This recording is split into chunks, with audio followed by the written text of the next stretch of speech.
Hi, this is Kelly from Pataka Kelly and Play Learn Talk, and in today's video I'm going to quickly walk you through Boom Learning's newest feature that they just rolled out. Guys, I'm so excited about this feature. I am a creator who tends to make large decks that have like 50, 60, 70 plus slides, so if you are like me, you're probably excited as well. So it really makes it easy to move slides around very quickly and effortlessly. So big thank you to Boom Learning for actually rolling this feature out right now. I'm so excited to start using it. So if you're watching this video, you're probably feeling excited like me, or maybe you're just curious and are really hoping to have a step-by-step tutorial, having someone to walk you through visually how to use it. So that's what we're going to do today. It's going to be really simple. I'll show you about 5 things, and I'm going to throw in a keyboard shortcut tip for you that I'll get to in just a moment. All right, so for the sake of the video, I have a pre-made deck that's already been uploaded, okay? And originally this deck has 12 cards in it, and I wanted to add some extra slides in there, so I just duplicated 40 of them, 40 or so of them, so you can really see the magic of this tool with larger decks. Okay, so how do we find it? The first thing is first, right? So we're going to come up to this icon here by your template card, okay? And it is an icon of a slide. When you have your mouse over it, it says open the card manager, and that's what you're going to do to get there. Okay, so it takes a little bit of time for it to pop up simply because I already have, 56 cards there, okay? So we want to know, how do you add a blank slide? So there's 2 ways to do it, and I actually appreciate a lot that there are 2 ways. So the first way that I'm going to point out is what you will see if you don't have cards in here. Okay, so right now I have to scroll down to the bottom where it says add card because I already have a ton of cards in here. So when you don't have cards there, that's going to be up at the top, and it's going to be the most obvious one just to start, right?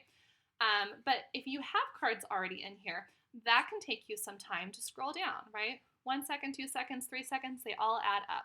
So what we have to save us time is this icon in the top right corner. So here we're going to add, and it just generates the slide. So it generated it here because, I'll point out, this was the one that was highlighted. So you know which card is highlighted by the red outline. So let's say I didn't want to have the card there. I want it to be between 18 and 19. I'm going to click on 18 because the new slide is going to be generated immediately to the right of that card. Okay, so here we can add a new card.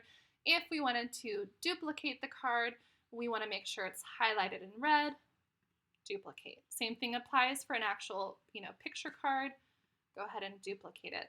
Now, if we want to delete it, we want to make sure it's highlighted in red. You guys, this is super simple stuff, right? So we'll just highlight it and delete it. Now, at this point in time, I don't see a way of moving multiple items or deleting multiple items. Maybe that'll come in the future, but I am a happy camper right now just for having this tool. Okay, so we've added a new card, we've duplicated, we've deleted.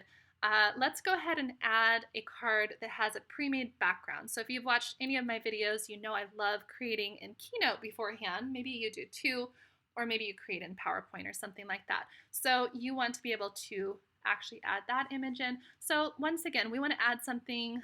Actually, let's add it between 39 and 40 this time. So we're going to click on 39, and we're going to go to the image icon, and then it says, do you want to, add a card with a background image? Yes, we do. So I'm just going to grab this random one here and hit OK. And you'll notice it pops me back out to the main workstation, but it doesn't take me to the card that I added. Okay, so I'm going to have to scroll and look for it. And here it is. Okay, so there's the card that I want to be working on, or I at least wanted to insert. So maybe I had some other ones I wanted to insert in, so I'll have to go back into the card manager or the slide sorter. All right, so maybe I put him here and then I realized, oh, actually, I don't want him between 39 and 40. I want to have him like at between 9 and 10. Okay, so we just have to click on him, and we're going to slide him up to this area. Okay, and it looks like he became number 9, so maybe I want to move him over 1. It's kind of hard for me to tell because these are all duplicated images. Now the last thing I wanted to tell you is just that keyboard shortcut. Let's say I was deleting some of these images. I'll click on this guy here. I'll point out when you delete something, So when you delete something, it deletes only to the right of it. Okay. So for the example, I'm going to come over here, click on this image. Let's say I want to get rid of these two. All right. So I go delete, delete, delete, and one more delete, and oops, I deleted the wrong guy. So my keyboard shortcut is going to be Command Z, and it actually will give him back to me right there. So we get him back that way. So that's a useful tool that you can also be using. All right, so I hope this video tutorial was helpful. Leave a comment below if there is anything that I missed and you would like me to cover. If you are a brand new boom card creator or a seasoned boom card creator, I invite you to subscribe to this channel because I make tons of videos and really enjoy making them, and would love to support you in creating really fun boom card games for your students and for your own customers. All right, guys, have a wonderful day.